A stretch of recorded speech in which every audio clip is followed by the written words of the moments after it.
initially in all the quantum operations, the spheres, the initial state of the sphere will be 0. 0 gets 0 means you need to understand that its equivalent value is 1 and 0. So get 0 is here, column vector in which the first entry will be 1 and second entry will be 0. And get 1 means first entry is 0 and second entry is 1. With these three, with these small notations, it is easy to understand what are all the gates are used in quantum computing. In normal classical computing, we are using AND gate, OR gate, XOR gate, etc. Similar to those gates in quantum computing, we are using many gates. So first gate is X gate. It is like NOT gate. X gate will take something as input and it will produce inverse of that value as output. For example, X get 0 is equal to get 1, because get 0 is inverted into get 1. Similarly, if I give the input as get 1, it will be inverted into get 0. So output of X, the output value is denoted as 0, 1 and 1, 0. 0, 1 is the inverse of get 0, and 1, 0 is the inverse of get 1. So it will be denoted in the matrix format. And similarly, another gate, Y gate, it will flip both the bit value and also phase value. So if I give the input as 0, 0 will be changed as 1, get 0 will be changed as get 1, and also the phase value will be changed into I. And its matrix is shown here. And this is another gate, that is Z gate. In this case, the bit value will not be changed, only phase value will be changed. If I give get 0, it will produce the output as 0. And if I give the get value as 1, it will give the result as -1. Only phase value is changed. And one of the important thing, or one of the important gate which is used in quantum computing is Hadamard gate. The Hadamard gate is the important gate. I will show you the demonstration of the working principle of Hadamard gate in my, if time permits, I will show you. Okay. So Hadamard gate will take something as input. For example, if I give 0 as input, it will produce the output as 1 by root 2 into get 0 plus get 1.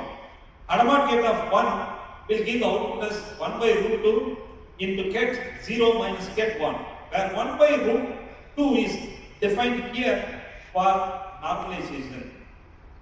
And Hadamard gate representation is 1 by root 2 into 1 by 1 into 1 by minus 2. So with these things, I would like to show you a demonstration. You know that in classical computing, when you give a 0 and 1 as input to an AND gate, it will definitely produce the answer as 0. If I give 0 and 1 as input to an OR gate, it will definitely produce the result as 1. But in classical computers, it is not like that. You can see that Q sphere. In Q sphere, the qubit can take any value. We cannot predict the output of the qubit. Qubit can take multiple states in the Q sphere. That is called as superposition. So how do we need to know the output of the qubit? If I want to know the output of the qubit, I need to measure it. Only after measuring the output, the qubit will be converted into classical bits. Till we measure the output, it will be in superposition only. In order to bring the qubit from superposition to normal state, we have to measure the output. Then only the output will be either 0 or 1. Till we measure, it may be in 0 or 1. That is unpredictable. That is called as unpredictable state. In order to predict that state, we have to apply probability theory here. I will show you some demonstration. So this is the roadmap of IBM. There are many simulators for the development of quantum computing protocols or circuits. I'm going to show you the biscuit demonstrator here. Similar to that, China has developed a lot of simulators, and Google has developed a simulator. But initially, IBM has started to develop the simulators. In the year 2019, they developed first circuit Falcon. Falcon is a bird that can fly up to a certain level. So it can support maximum of 27 qubits. Followed by that, they developed another hardware and they named it as Hummingbird, which can support maximum of 65 qubits. Then, in the year 2021, they released first biscuit runtime that can support maximum of 127 qubits, and its name is Eagle. So Eagle can fly on the sky better than Falcon and Hummingbird. Followed by that, in the year 2022, they released Osprey, which can support 433 qubits. Followed by that, in the year 2023, IBM released the runtime simulator, and its name is Condor, which can support 1121 qubits. So nowadays, if you want to use any commercial applications using quantum computer, we should have minimum of 1000 qubits. That quantum computer should support minimum 1000 qubits. Then only it can be used for commercial applications. So in the year 2023, IBM has released only the simulator, not the computer, that can support maximum 1121. It can also, they have also developed another simulator in the same year, and its name is Haram. And 2024, that is in the last year, they released another simulator, Flamingo, that can support 1386 plus qubits. And in the year 2026, they are going to release 10,000 qubits simulator. So they are about to release, so we are expecting that very soon. So using their simulator, I will show you some demonstration. Before you see the demo, I'll explain how to implement the quantum circuits using Python. In order to implement the quantum circuits using Python, first you have to write this code. First code is biscuit import quantum register. Here, the first line is biscuit is a library. From this library, we have to import the classes quantum register, classical register, quantum circuit. And the second line, NumPy is a library from which we have to import another package, Pi. And the third, next line is quantum register underscore Q is equal to quantum register of 2, Q. This is the place where we are defining the quantum register. The quantum register takes two things as input. One is size of the qubits. If the qubit value is 2, it can take 2 qubits, Q0 and Q1.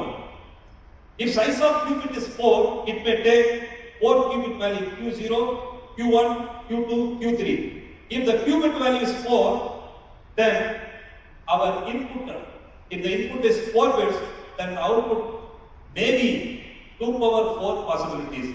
We don't know which output will come from the quantum computer.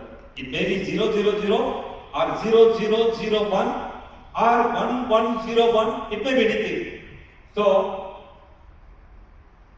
classical register. Next step is classical register. Whatever states it may be, to bring the qubit from superposition state to normal state, we have to define a register, classical register. So classical register is also a 2-bit register, and it is assigned into a variable C register underscore C, and circuit is also defined between the quantum register and the classical register. After that, circuit.Hanuman gate, circuit.H into Q register means in the circuit place a Hanuman gate after Q0. Once Hanuman gate is placed here, the Q0 bit will go to either 0 or 1, but we don't know in which state it will be. If you place one more Hanuman gate after Q1, it may go to 0 or 1, but we cannot predict. In order to predict the output, we are measuring the output here. So this is the place where we measure the output. And second gate is CX. CX means control not gate. Control not gate will take something as input and it will produce something as output. So it will change the target bit into 0 or 1 depending on the input bit. So if the control bit is 1, it will change the target bit. If the control bit is 0, it won't change the target bit. So this is the code which we use for understanding or implementing the quantum circuit. So I have taken some output from the IBM Biscuit Run Kit. If time permits, I will show you. And these are all some of the reference books that you need to refer for understanding or entering into the quantum computing. Dancing with Qubits is a good book. And also Dancing with Python. It is a book which can be used for implementing the quantum circuits in Python. So I will show you a demonstration. Just 1 minute.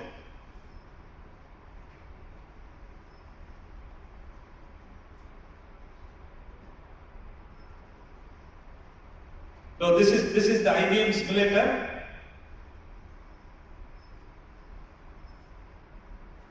So I think this.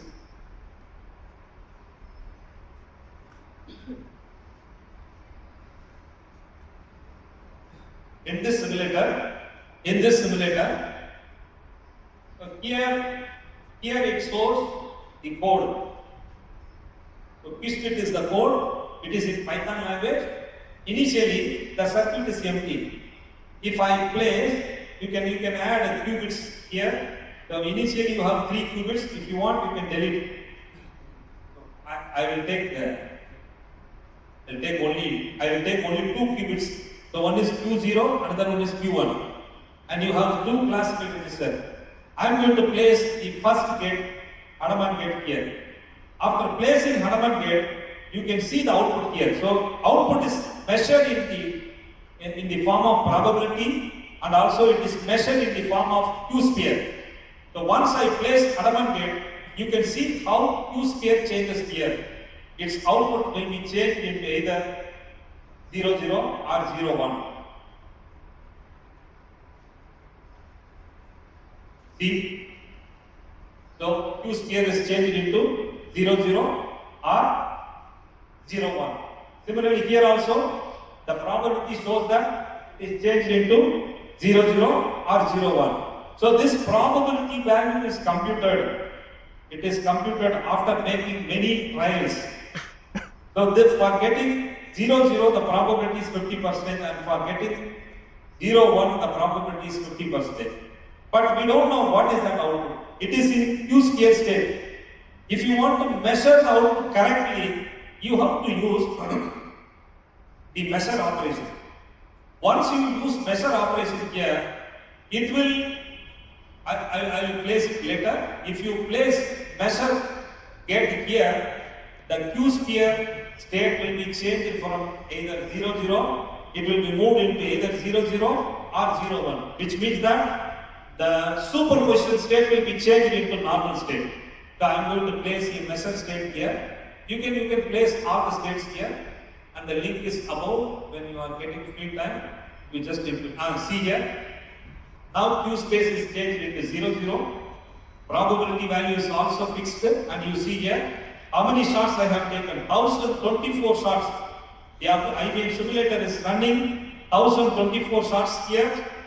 After taking 1024 shots, you cannot run the code for 1 time or 2 times or 10 times.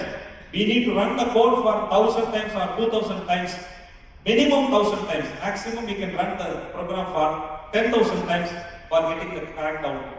And whatever you do in this circuit, the code will also change here. The code will also change here. So when you get free time, you can run on this simulator. Because I have no time, I cannot explain much more in this. With this, I'll stop my presentation. Thank you. If you have any questions, you can ask me.